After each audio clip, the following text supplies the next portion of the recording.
Welcome to part 2 of I Accidental Touch on Alpha King. Down there, he growled. Do it again in private or I'll mark you here. 7 years of burning alive with one impossible dream.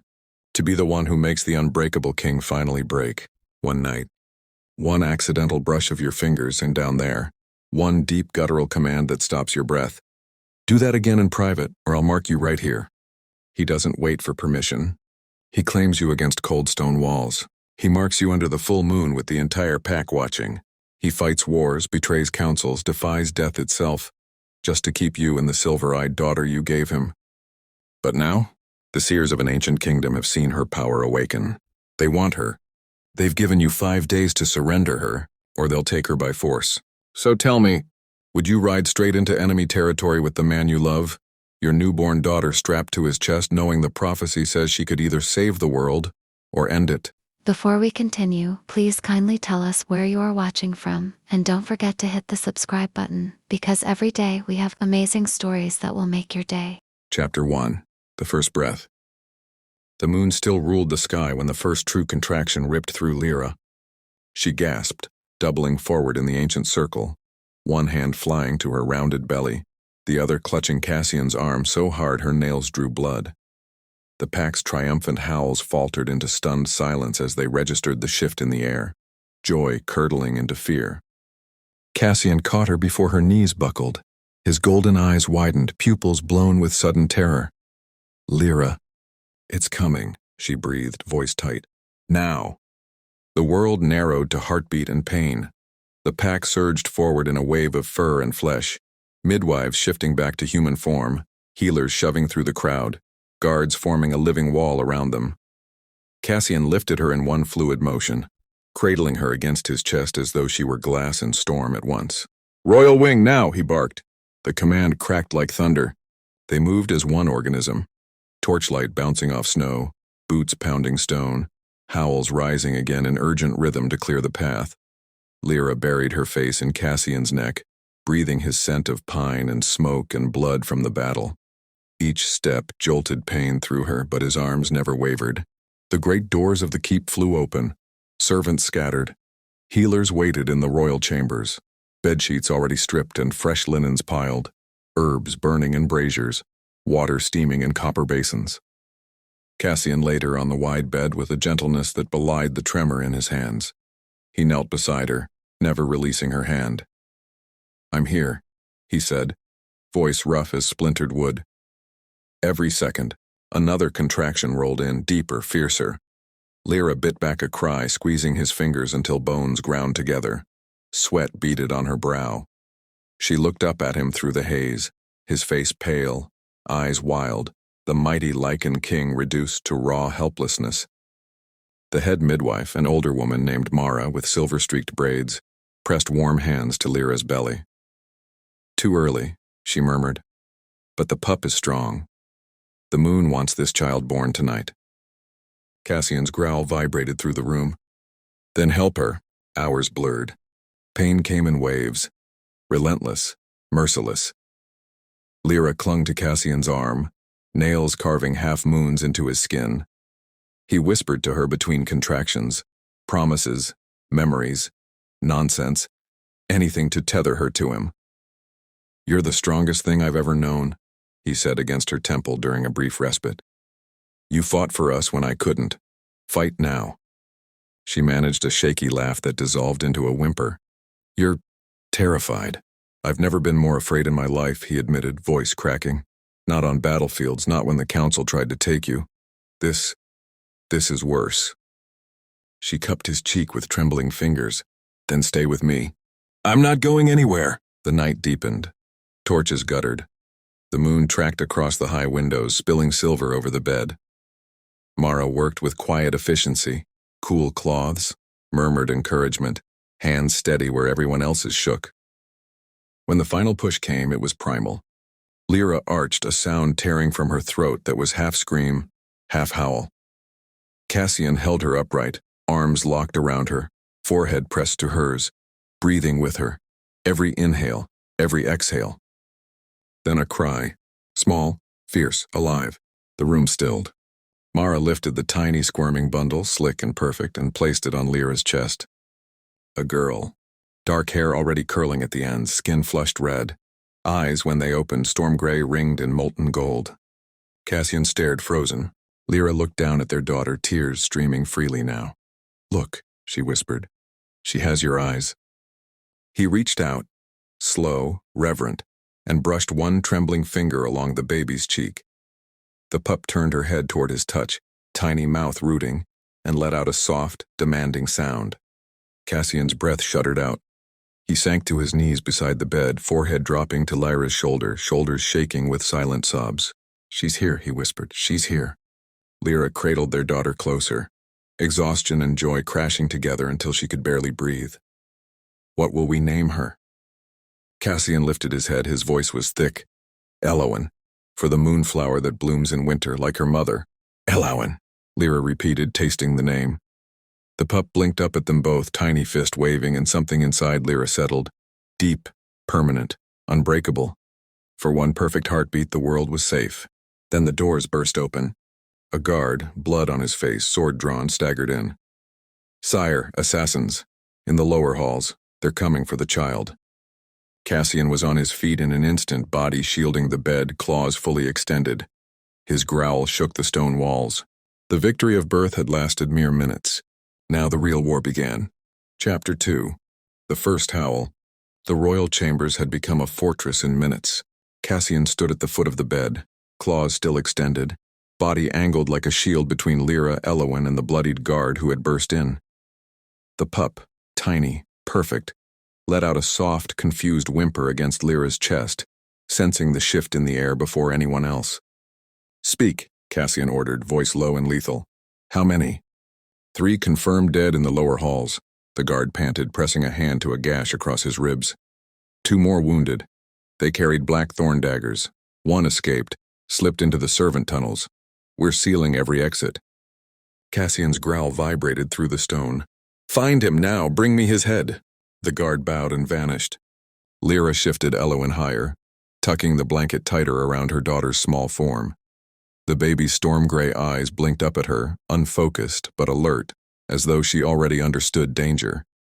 Lyra's heart clenched, joy and terror so tightly braided they felt like one emotion. "Cassian," she whispered. He turned instantly, crossing the room in 3 strides. He dropped to one knee beside the bed, one massive hand cupping the back of Lyra's head, the other hovering over Elowen without quite touching, as though afraid his battle-stained fingers might mar her. "They won't get near you," he said, voice rough. "Either of you." Lyra leaned into his palm. "I know." But the words felt fragile. The assassins had struck within minutes of the birth, when the keep was still drunk on victory, when every guard's attention had been on the moonlit celebration. Someone had planned this. Someone had known. Mara, the midwife, moved quietly around them, checking Lyra's pulse, adjusting pillows, wiping sweat from her brow. "She needs rest," Mara said gently. "The birth was swift, but hard. The queen is strong, but—" "I'm fine," Lyra cut in, though exhaustion pulled at her bones.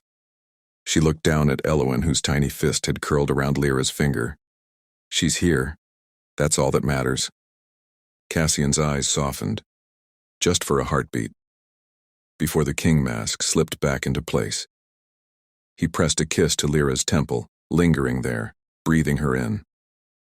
Then he kissed the crown of Elowen's dark curls. Featherlight, reverent.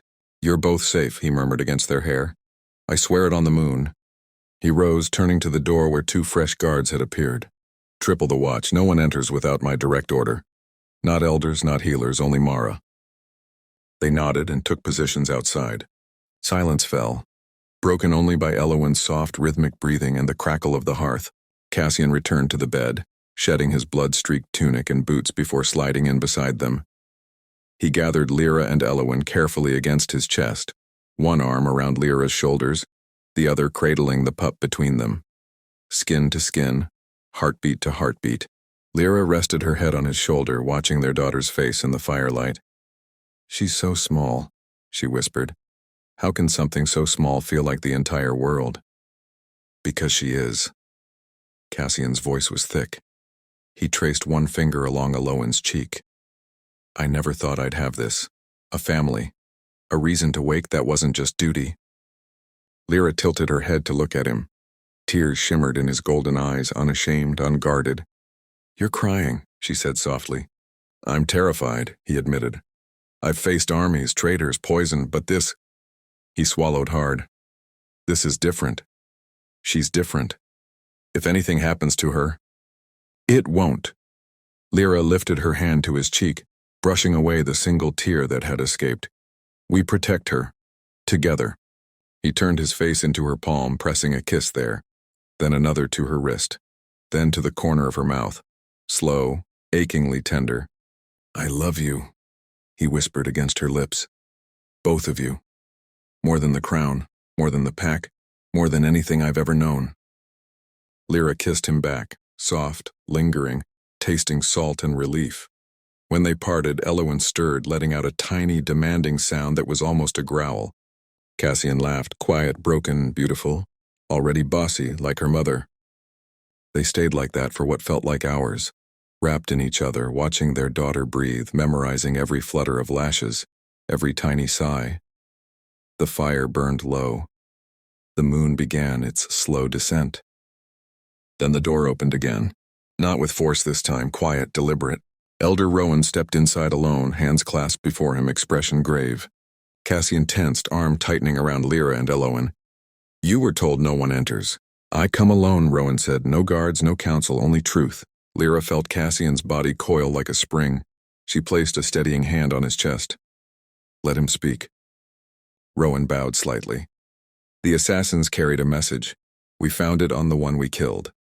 He extended a small scroll, black wax seal broken, thorn emblem stark against the parchment. Cassian took it without releasing Lyra. He unrolled it one-handed. The words were simple, brutal. "The line ends with the firstborn. The crown will fall. The moon will weep." Cassian's jaw clenched so hard she heard the grind of teeth. He crushed the parchment in his fist. "They want our daughter," he said, voice dangerously quiet. Rowan nodded once. "And they will not stop until they have her." Lyra looked down at Elowen, sleeping now, peaceful, utterly unaware of the threat already circling her tiny life. Fear rose sharp and cold in Lyra's chest, but beneath it burned something fiercer. She met Cassian's eyes, gold to gold. "They'll have to go through both of us," she said. Cassian's hand found hers over Elowen's small body. He squeezed once, promise, vow, oath. Then he turned to Rowan. "Gather the council at dawn," he said. "We hunt the one who escaped. We end this tonight." Rowan bowed and left. In the quiet that followed, Cassian pressed his forehead to Lyra's. "They won't touch her," he whispered. Lyra kissed him softly. "I know." But as the first gray light of dawn crept through the windows, the black thorn dagger, still clutched in the dead assassin's hand, gleamed in the corner of the room. And somewhere in the servant tunnels beneath the keep, a shadow moved. Silent, patient, waiting. Chapter 3, Poisoned Milk. Dawn broke cold and gray over Blackthorn Keep, the first light bleeding through the high windows like a warning. Cassian had not slept. He sat in the heavy oak chair beside the bed, elbows on knees, watching Elowen's tiny chest rise and fall in the cradle Mara had placed inches from Lyra. The pup slept deeply now, swaddled in soft white wool, one dark curl escaping across her forehead.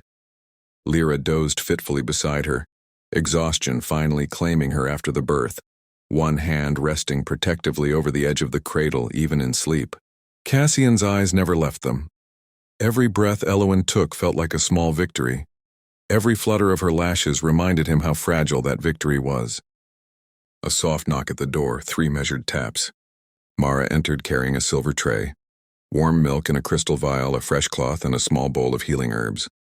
"She'll need to feed soon," Mara said quietly. "The queen's milk is coming in, but the pup is early. We'll supplement until it strengthens." Cassian nodded once, not trusting his voice. Mara lifted Elowen with practiced gentleness, settling the infant against Lyra's side. Lyra stirred, blinking awake, and instinctively adjusted her gown. The pup rooted, tiny mouth seeking, and latched with surprising strength. Lyra exhaled in quiet relief, stroking the baby's cheek. Cassian watched, something raw and aching blooming in his chest. This This quiet, sacred moment was everything he had never dared dream of. For a handful of heartbeats, the room held only the soft sounds of suckling and fire crackling. Then Elowen stiffened. A small, choked sound escaped her. Her tiny body jerked once, twice. Milk dribbled from the corner of her mouth, tinged faintly blue. Lyra's eyes widened. Elowen? The pup's face flushed red, then pale. She coughed, a wet distress sound, and began to cry. High, frantic. Nothing like her earlier soft whimpers. Cassian was across the room in an instant. He lifted Elowen from Lyra's arms, cradling her against his bare chest. What's wrong? Mara leaned in, pressing fingers to the baby's pulse. Her face drained of color. Poison, she whispered. Nightshade trace, slow acting. It was in the milk. The words landed like a blade. Lyra scrambled upright, pain from the birth forgotten. No, how? The vial was sealed. Cassian's growl tore through the chamber, deep, guttural, shaking dust from the rafters. He handed Elowen back to Lyra and spun toward the door. Guards! 4 armored wolves burst in, swords drawn. Lock down the kitchens. Every servant who touched that tray, bring them to the lower hall. Now. He turned back to Lyra, voice dropping to something almost gentle. Give her to me. Lyra shook her head, tears already streaming. She's burning up. Cassian knelt beside the bed, one hand on Elowen's tiny back, the other cupping Lyra's cheek. We'll fix this, I swear it. But his eyes, those fierce golden eyes, were wild with fear he could no longer hide. Mara worked frantically, drawing a vial of antidote from her satchel, mixing it with goat's milk, coaxing drop by drop past Elowen's lips. The pup fought at first, then swallowed weakly. Her cries quieted to whimpers, then to shallow, ragged breaths. Minutes stretched into eternity. Cassian never moved. He held Lyra while she held Elowen, murmuring low words against their hair. Promises he wasn't sure he could keep. I will tear this keep apart stone by stone, he whispered. Whoever did this will beg for death. Lyra pressed her lips to Elowen's fevered forehead. She's cooling, she breathed. The fever's breaking. Relief crashed over them both, sharp enough to hurt. Mara checked the pup's pulse again. She'll live, but she's weak. She'll need constant care for days. Cassian exhaled, a sound like something breaking inside him. He rose slowly, every muscle taut. Stay with them, he told Mara. No one else enters this room. He strode to the door, pausing only to look back at Lyra and Elowen, his entire world curled together on the bed. I love you, he said, voice rough. Both of you. Lyra met his gaze, eyes shining. Come back to us. He nodded once, then vanished into the corridor. The lower hall was already filling when he arrived. Servants kneeling in chains, guards standing watch. The tray-bearer, a young woman named Celine, who had served the royal wing for years, trembled in the center. Cassian stopped before her. Where did the poison come from? Celine's voice shook. I swear, my king, I didn't know. The milk was brought from the dairy at dawn. I heated it myself. Then who touched it before you? She swallowed. Only the dairymaid. And Elder Rowan brought the herbs for the queen's recovery. He said they were from his private stores. Cassian's claws extended with a soft snick. He turned to the captain. Bring Rowan now. The elder arrived minutes later, robe immaculate, expression calm. You accuse me? Rowan asked quietly. Cassian stepped close enough that the elder had to tilt his head back. The milk was poisoned. The herbs came from your hand. Rowan's gaze never wavered. I would never harm the heir. Then prove it. Rowan extended his arms. Search me. Search my chambers. You will find nothing. Cassian signaled the guards. They found it almost immediately, hidden in a locked drawer beneath Rowan's desk. A small vial of dark liquid, identical to the nightshade trace in Elowen's milk. Rowan's composure shattered. I didn't, he began. Cassian cut him off with a low growl. Take him to the cells. We'll question him at dusk. As Rowan was led away, he looked back at Cassian, not with hatred, but something closer to sorrow. You think I'm the only one? He said softly. The blackthorn has roots deeper than you know. Cassian's blood ran cold. He returned to the royal chambers in silence. Lyra was nursing Elowen again. Carefully, slowly, the antidote vial close at hand. The pup's color had returned. Her breathing steadied. Cassian knelt beside them, pressing his forehead to Lyra's shoulder. "She's safe," Lyra whispered. "For now." He lifted his head, meeting her eyes. Rowan was only the hand. Someone else gave the order. Lyra's hand tightened around Elowen. Cassian kissed her temple, then Elowen's tiny fist. "I will find them. I will end this." But as he spoke the words, a distant horn sounded from the battlements, 3 short blasts. The signal for approaching riders. Not allies. Enemies. And they carried banners of blackthorn. Chapter 4, the Regency Council. The blackthorn banners appeared on the eastern ridge just as the sun cleared the horizon. 3 riders, cloaked and armored, carrying the unmistakable thorn emblem high. They stopped at the edge of the moat, far enough to be out of arrow range, close enough to be seen. Cassian watched from the highest battlement, Lyra at his side, Elowen cradled against her chest in a soft sling. The pup slept through the tension, tiny fist curled near her mouth, oblivious to the shadow creeping back across their fragile peace. "They're not attacking," Lyra said quietly. "They're delivering a message." Cassian's jaw tightened. "Then let them deliver it." He signaled the captain below. The drawbridge lowered just enough for a single rider to cross. The emissary, a tall woman with silver-streaked hair and eyes the color of winter steel, dismounted and walked forward alone, hands raised in the old sign of parley. Cassian descended the stairs with Lyra close behind, guards forming a tight circle around them. The emissary stopped 10 paces away, lowering her hood. "I am Vera Draven," she said, voice carrying clear across the courtyard. "Last of my line. I come under truce to speak of terms." Cassian's claws pricked his palms. "You sent assassins to murder my daughter hours after her birth. There are no terms." Vera's gaze flicked to Elowen, softening for the briefest moment, something almost like sorrow before hardening again. "We sent them to end a threat before it grew. The child is no ordinary heir. She carries power that could unbalance every kingdom on this continent. Power that could destroy us all if uncontrolled." Lyra's arm tightened around Elowen. "She's a baby, not a weapon." Vera met Lyra's eyes. "She will be. The prophecy is clear. A child born under the full moon to the Lycan king and a marked queen will either unite the fractured realms or tear them apart. We cannot risk the latter." Cassian stepped forward, placing himself between his family and the emissary. "Then leave.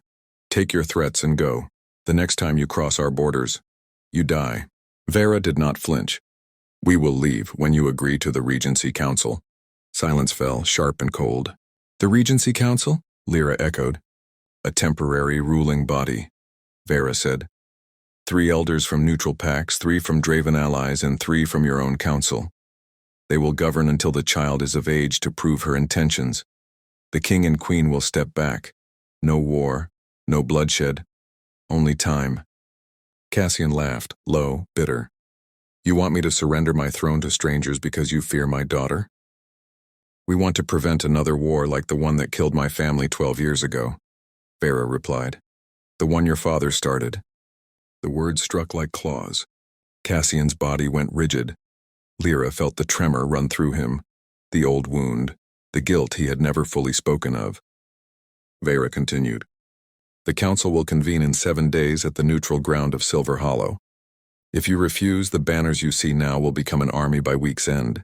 She bowed once, shallow, formal, then turned and walked back across the drawbridge. The moment she was gone, Cassian exhaled a shuddering breath and pulled Lyra and Elowen into his arms, pressing his face into Lyra's hair. "They will not take you from me," he whispered fiercely. "Not you, not her." Lyra rested her forehead against his. "Then we fight." But when they returned to the royal chambers, the weight of the ultimatum settled heavier than any chain. The council gathered at dusk, elders, captains, trusted pack members filling the great hall with tense murmurs. Cassian stood at the head of the long table, Lyra beside him, Elowen sleeping in Mara's arms at the far end. He laid out the terms in clipped, controlled tones, no detail spared, no emotion shown. When he finished, silence held for a long moment. Elder Thorn, gray-haired, battle-scarred, spoke first. "We cannot accept. The crown is yours by right and by moon. To yield now is to invite chaos." Murmurs of agreement rippled, but Lady Sereth, sharp-eyed, pragmatic, leaned forward. And if we refuse? Draven has allies, old alliances, numbers we do not have. A war now, with a newborn heir, would be suicide. More voices rose, split, angry, fearful. Cassian listened, letting the storm build, then raised one hand. The room stilled. I will not surrender my throne, he said quietly, but I will not let pride destroy my family. He looked at Lyra, searching, vulnerable, then back to the council. I leave at dawn for the northern border. Draven remnants still hide there. I will root them out before they can gather strength. While I am gone, Lyra will rule as regent, full authority, full command. Gasps echoed. Lyra's hand found his under the table, squeezing hard. You would leave the queen and heir unprotected? Elder Thorn demanded. Cassian's gaze hardened. She will be guarded by the fiercest wolves in the pack, and she is no fragile thing. She has faced council chambers, prison cells, assassins. She will hold this keep. He turned to Lyra, voice dropping so only she could hear. I trust you with everything, with her, with all of us. Tears shimmered in Lyra's eyes, but she lifted her chin. Go, end this threat. We'll be here when you return. Cassian leaned in, cupping her face with both hands. The room faded. He kissed her, slow, desperate, pouring every unspoken fear and promise into the press of his lips. When he pulled back, his forehead rested against hers. Come back to me, she whispered. Always. He kissed Eloan's tiny head one last time, lingering, breathing her in, then straightened. Dawn, he told the council. Prepare the riders. As the hall emptied, Cassian led Lyra back to their chambers. The door closed. Silence wrapped around them. He pulled her close, arms locking around her waist, face buried in her neck. I hate this, he murmured. Leaving you. Leaving her. Lyra slid her fingers into his hair. Then come back fast. He lifted his head, golden eyes fierce. I will burn every last shadow that threatens you, I swear it. She kissed him again, deeper this time, tasting the salt of unshed tears. They held each other until the fire burned low, memorizing every breath, every heartbeat. At first light, Cassian mounted his black stallion in the courtyard. Lyra stood on the steps, Eloan in her arms, the wind tugging at their cloaks. He looked back once, memorizing them, then raised his fist. The riders surged forward, thundering out the gates. Lyra watched until they vanished into the snow-dusted forest. Then she turned back to the keep, her keep now. But as she stepped inside, Mara hurried forward, face pale. My queen, she whispered. A letter was found in the nursery, sealed with blackthorn. Lyra's heart stuttered. She broke the seal with trembling fingers. The words were simple. The queen must fall before the king returns. And beneath them a single line in fresh ink. We are already inside. Chapter 5.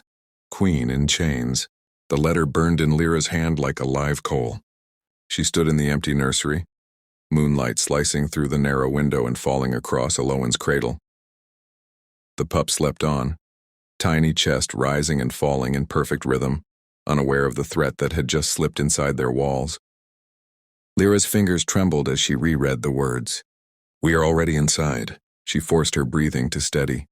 Cassian had ridden out at dawn only hours ago, taking half the elite guard to hunt the Draven remnants before they could regroup.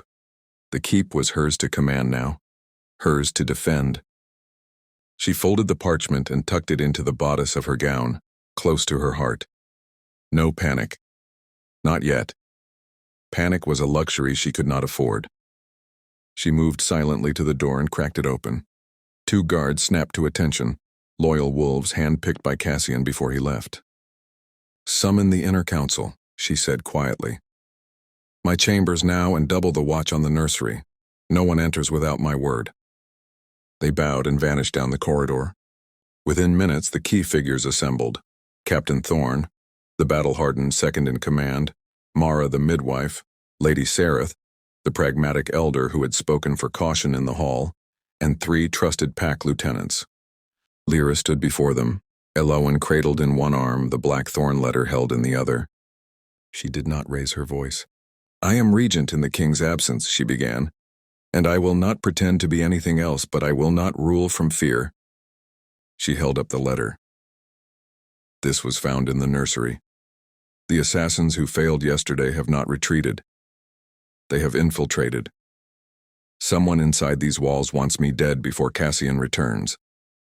Murmurs rippled through the room. Lady Sareth leaned forward. You accuse one of us?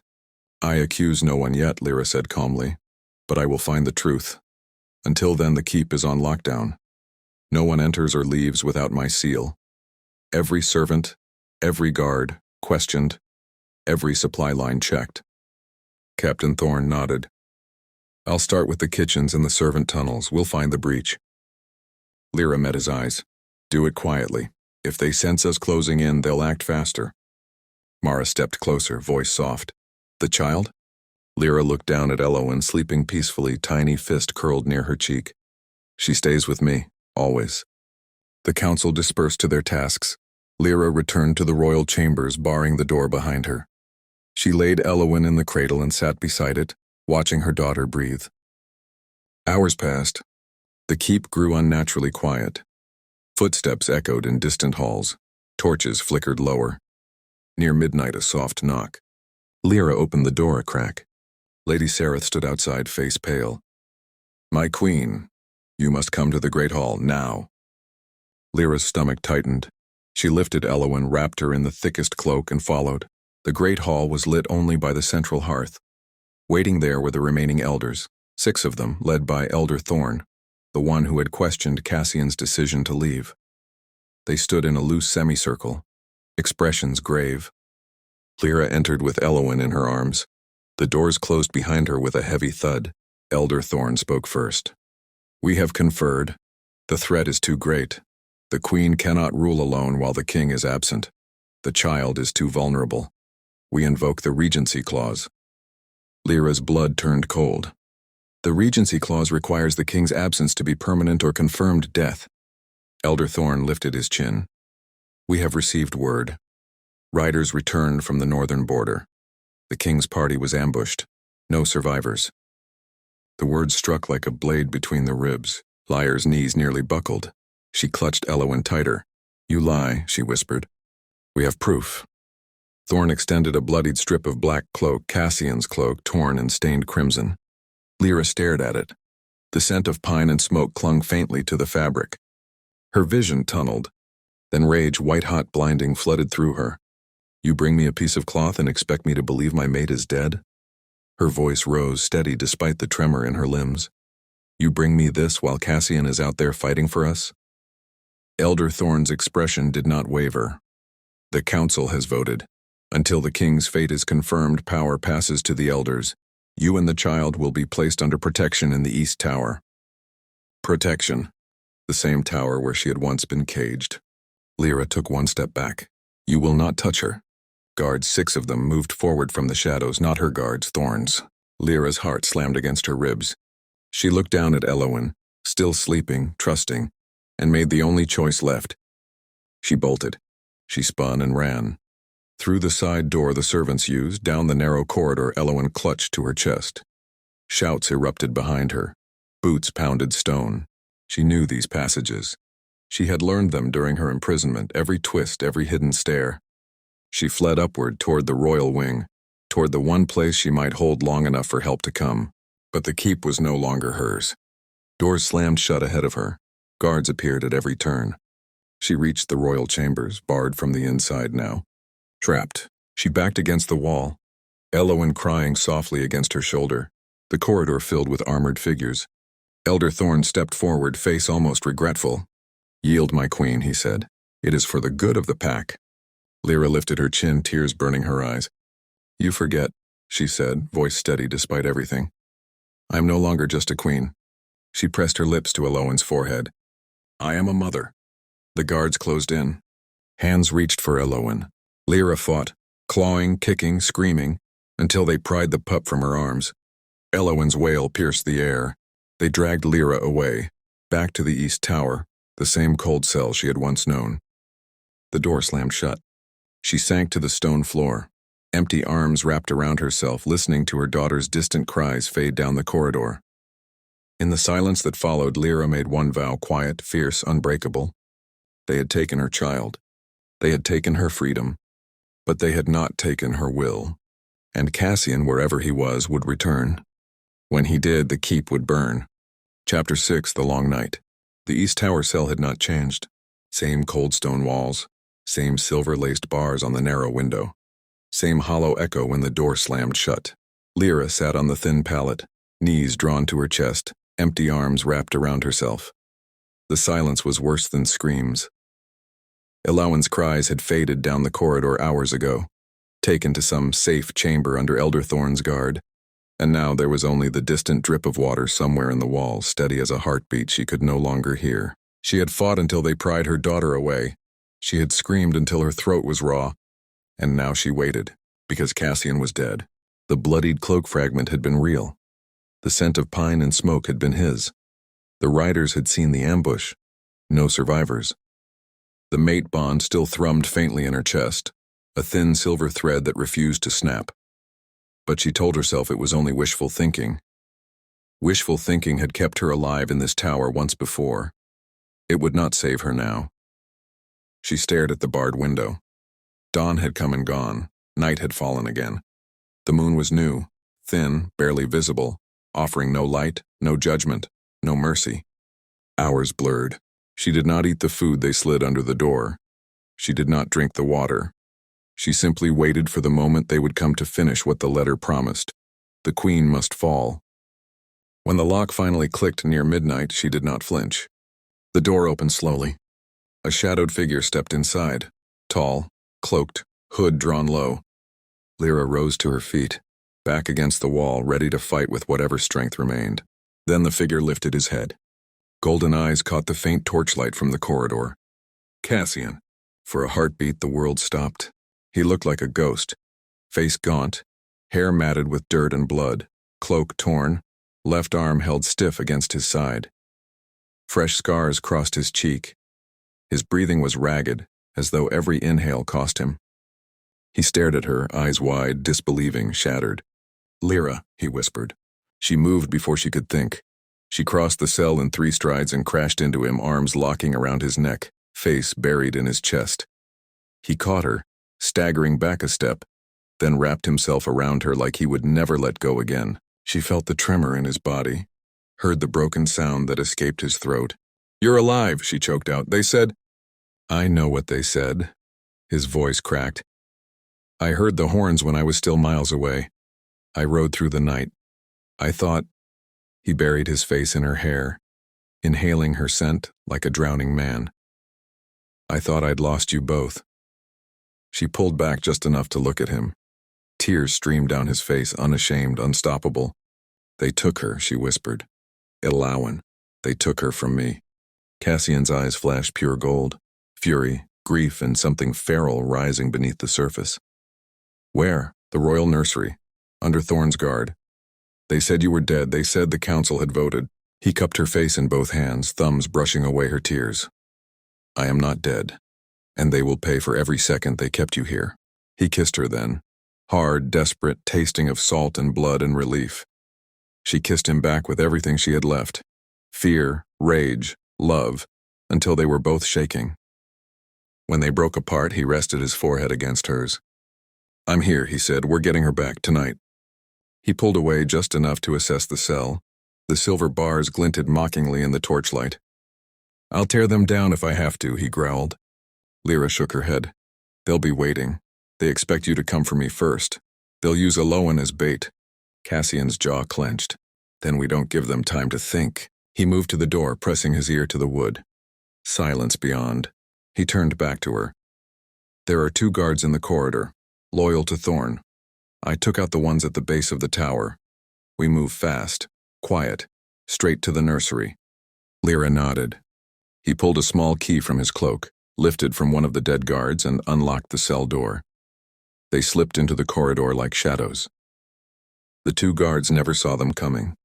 Cassian moved like smoke, silent, lethal, one hand over a mouth, claws to the throat. The second guard turned too late. Lyra grabbed his arm, twisting hard the way Cassian had once taught her. The man dropped without a sound. They dragged the bodies into the cell and locked the door behind them. They moved through the keep's hidden passages. Passages Cassian had mapped long before Lyra ever set foot here. Every step was agony for him. She could see the way he favored his left side, the way blood still seeped through the bandage on his arm. But he never slowed. When they reached the royal wing, Cassian paused at the last corner. Voices low, urgent. "Thorn, the child is secure. When the queen is brought, we finish it quickly. The king is dead.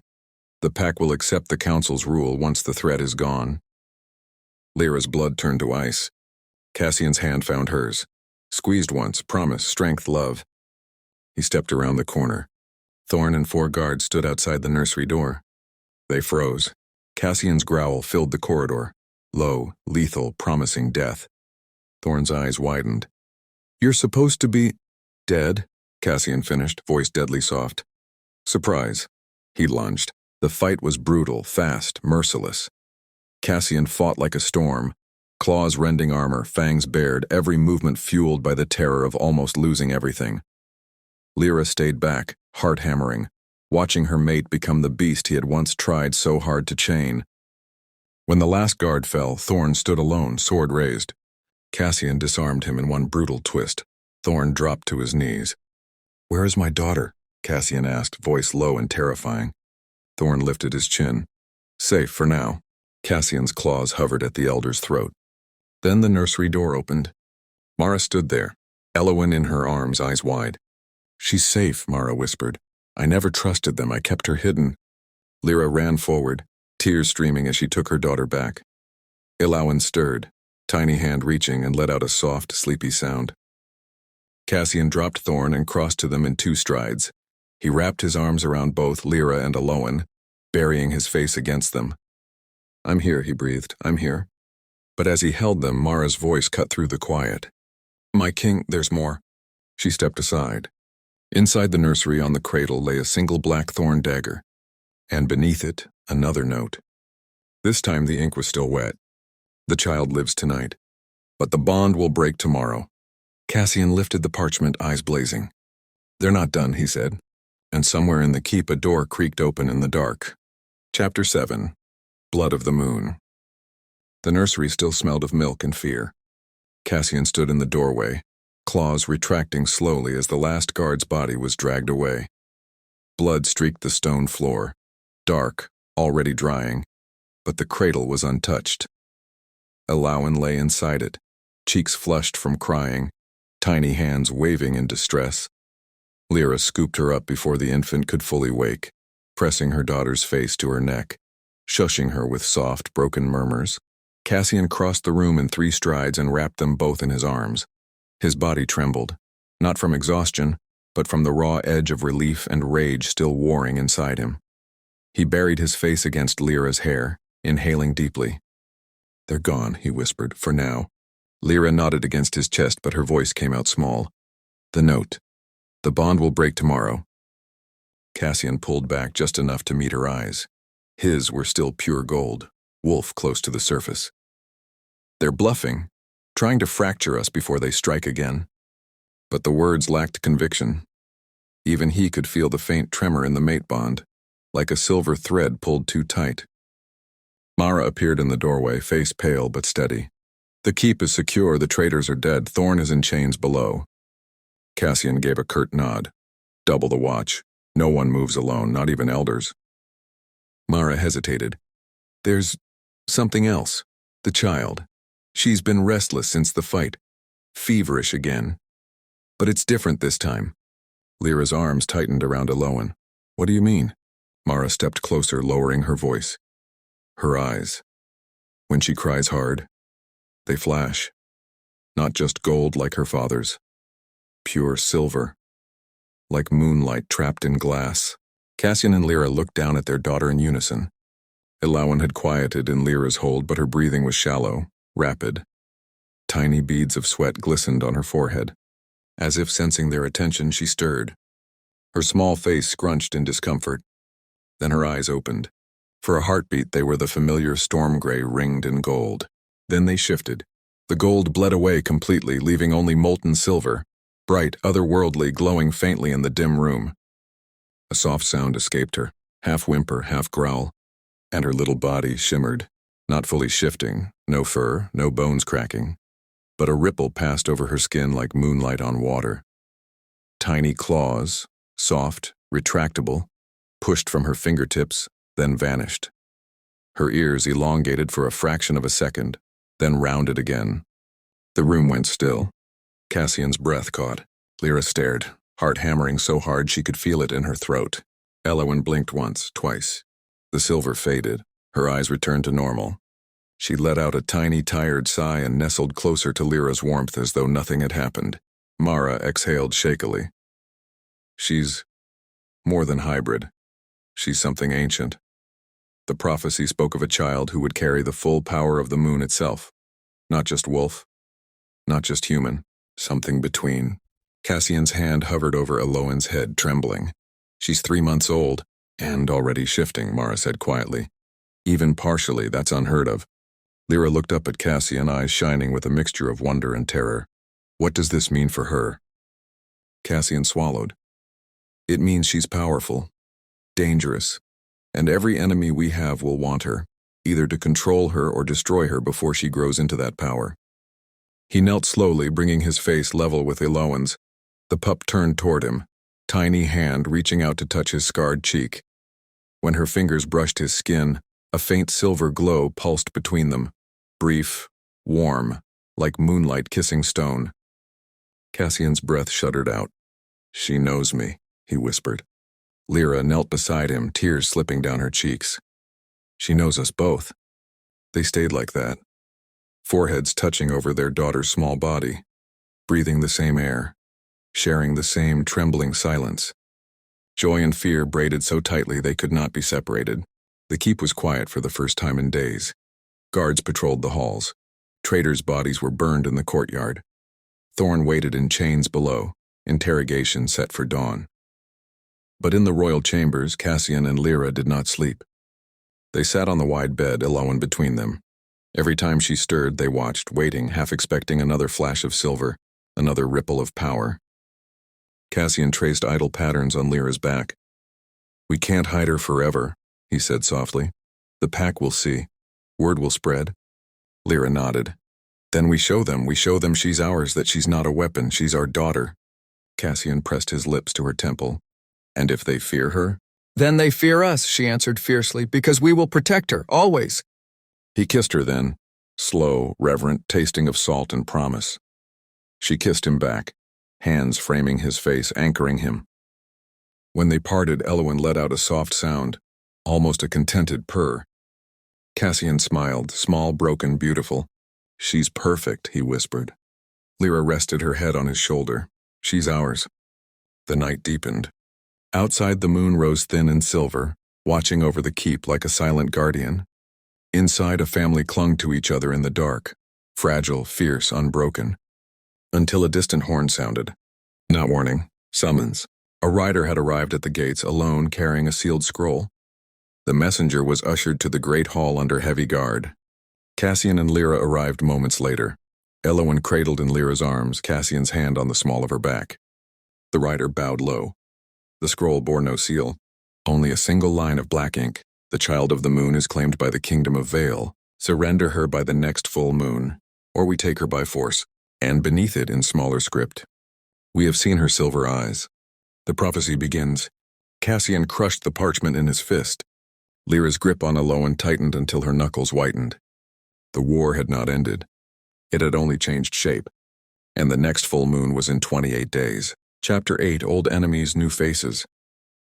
The scroll lay crumpled on the nursery table, black ink still glistening under the candle flame like fresh blood.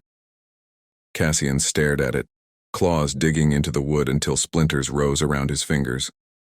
Lyra stood beside him. Elowen cradled against her chest, the pup's small face turned toward the light as though drawn to it. The silver flash in her eyes had faded, but the memory lingered. Sharp, impossible, undeniable. 28 days. The kingdom of Vale, ancient, isolationist, rumored to be ruled by a line of seers who could read the moon's secrets in blood, had just claimed their daughter. Cassian's growl rumbled low enough to vibrate the cradle. They will never touch her. Lyra shifted Elowen higher, pressing a kiss to her dark curls. They already know too much. The silver eyes, the prophecy. Someone has been watching, talking. Cassian turned to her, eyes blazing gold. Then we find who. He summoned the inner circle before dawn. Captain Thorn, the loyal one, not the traitor, Mara, Lady Sereth, and the 3 lieutenants who had bled beside him on the northern border. The great hall felt smaller in the gray pre-dawn light, shadows clinging to the stone walls like secrets. Cassian laid the scroll flat on the table. No one spoke until he finished reading the demand aloud. Lady Sereth broke the silence first. Vale has not sent armies in generations. They prefer diplomacy and leverage. If they claim her publicly, half the Pax will believe the prophecy is real. They'll demand she be handed over to protect the realms. Captain Thorn leaned forward. We can't fight Vale on their ground. Their seers see moves before they're made, but we can strike the spies inside our walls first. Cassian nodded. Every servant, every elder, every guest questioned. Quietly. I want names, connections, anything that links to Vale. Mara's voice was soft but steady. And the child? She's already shifting. The next full moon is when her power will crest. If Vale's seers are watching, they'll try to take her then, Lyra finished. She looked at Cassian. We need to prepare her, teach her, even if she's too young to understand. Cassian's jaw tightened. She's 3 months old, and already more powerful than most wolves twice her age, Mara said gently. We can't pretend otherwise. The meeting ended with orders issued, patrols doubled, scouts sent to the borders. As the others filed out, Cassian caught Lyra's hand. Come with me, he said quietly. He led her to the war room, a small chamber off the royal wing, maps pinned to every wall, weapons racked in corners. The door closed behind them with a soft click. Cassian turned to her, expression raw. I can't lose you again, either of you. Lyra set Elowen carefully in the cradle they'd moved here for safety. Then she stepped into Cassian's arms. He pulled her close, hard, desperate mouth finding hers in a kiss that tasted of fear and fire. His hand slid up her back, fingers threading into her hair, tilting her head so he could deepen the kiss. She met him with equal hunger, hands framing his face, anchoring him as though he might vanish if she let go.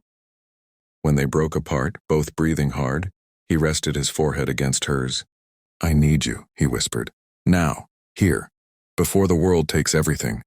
Lyra's fingers traced the fresh scars on his cheek. Then take me.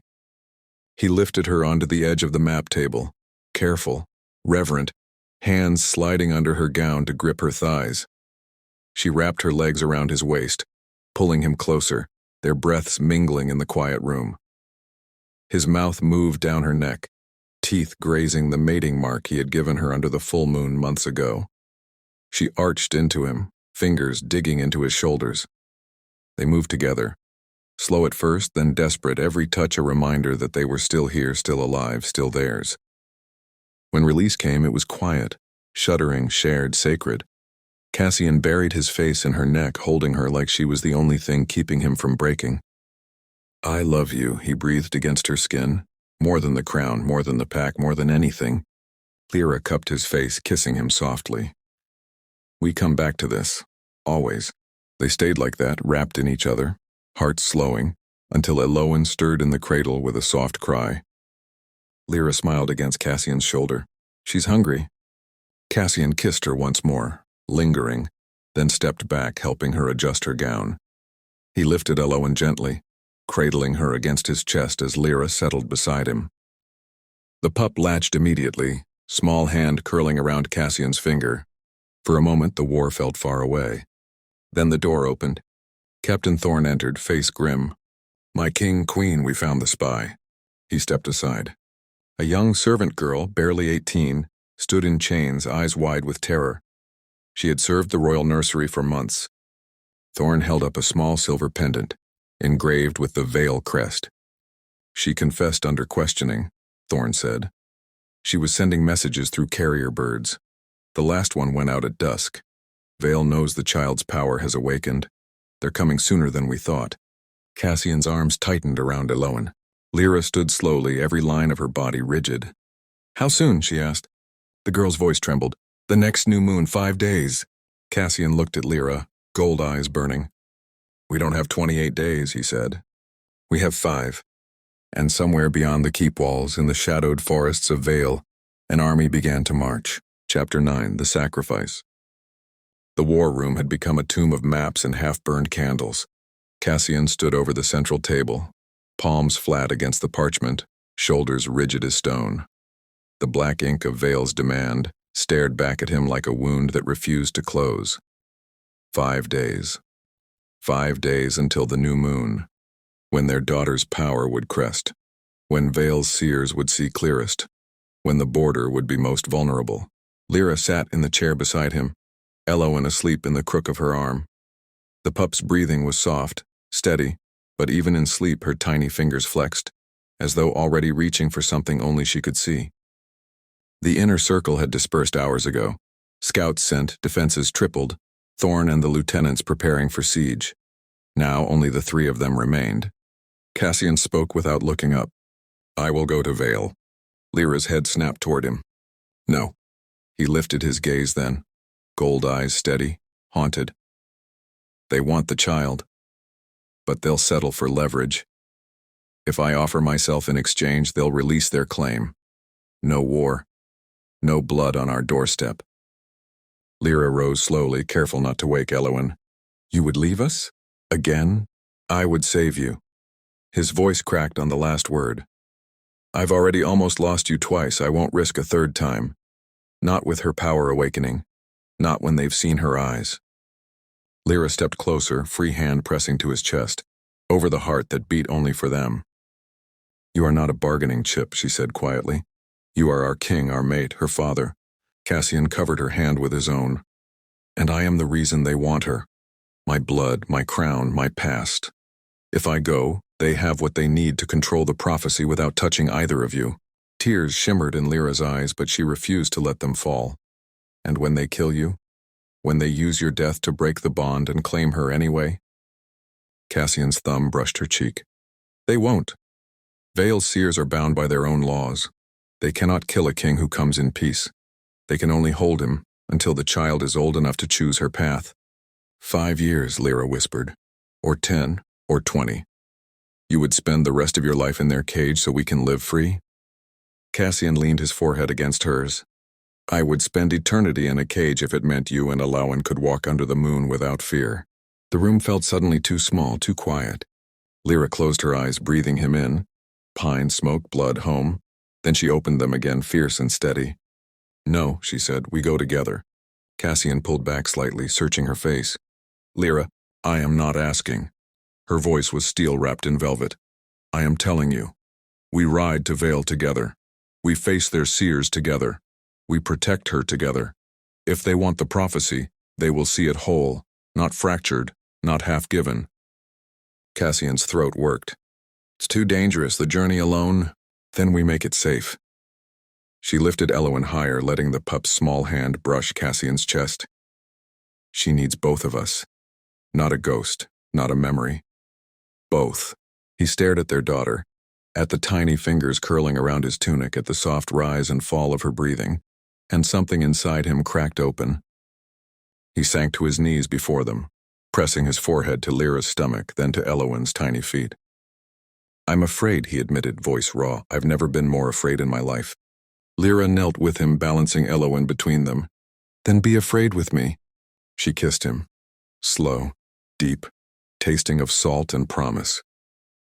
He kissed her back like a man drowning and finding air at last, hands framing her face, thumbs tracing the lines of her cheekbones. When they parted, both breathing hard, Cassian rested his forehead against hers again. "Together," he whispered. "Together," she echoed. They spent the remaining hours of the night in quiet preparation. Cassian wrote letters, to the council, to the pack, to every ally who might still stand with them. Lyra packed only what mattered: Elowen's blankets, the moonbloom vial Mara had given her, the black rose Cassian had once left on her pillow. At dawn, they stood on the steps of the keep. The pack gathered below, hundreds of wolves in human form, eyes shining with worry and fierce loyalty. Cassian addressed them without raising his voice. "I ride to Vale with my mate and my daughter, not to surrender, but to end this threat once and for all. If we do not return, hold the keep. Remember who we are." A low growl of assent rolled through the crowd, deep, unified, unbreakable. Then Cassian turned to Lyra. She handed Elowen to Mara for one last moment, then stepped into Cassian's arms. He kissed her forehead, then Elowen's, then lifted his daughter into the specially made sling across his chest. Lyra mounted her horse beside him. The gates opened. They rode out. Only the two of them, Elowen, and a small escort of 6 wolves who had sworn to die before letting harm reach the royal family. The road to Vale stretched ahead, snow-dusted, shadowed, endless. Behind them, the keep grew smaller. Ahead, the new moon waited, and somewhere in the mist between kingdoms, the seers of Vale watched. They saw a king and queen riding side by side. They saw a child whose eyes flashed silver. They smiled, because the prophecy was already in motion, and the next dawn would bring blood. If your heart is still racing from that final kiss in the war room, if you felt the gut punch when Cassian dropped to his knees and said he'd spend eternity in a cage for them, if you're already screaming at the screen because 5 days until the new moon is not enough time, and you need to know what happens when the Lycan king and his queen ride straight into the seer's trap with their silver-eyed daughter between them, then this story isn't done with you yet, and you're not done with it. Season 2 has only just begun, and the stakes have never been higher. A prophecy that could unite or destroy kingdoms, a child whose power is awakening faster than anyone can control, a desperate ride into enemy territory with everything they love on the line, and the kind of love that makes you believe in forever, even when forever might end in 5 days. Want the next episode the second it drops? Want to be first in line when Cassian faces the seers? When Elowen's silver eyes light up the night, when Lyra proves she's more queen than any throne could ever contain? Then do this right now. Drop a heart below if Cassian and Lyra own your soul. Comment Ride or Die or Season 2. Hit subscribe plus turn on all notifications so you never miss the moment the gates open and they ride out. Don't blink. Don't scroll. Don't miss what happens next. The moon is watching, and so am I. Who's riding with them to Vale? Let me hear you in the comments.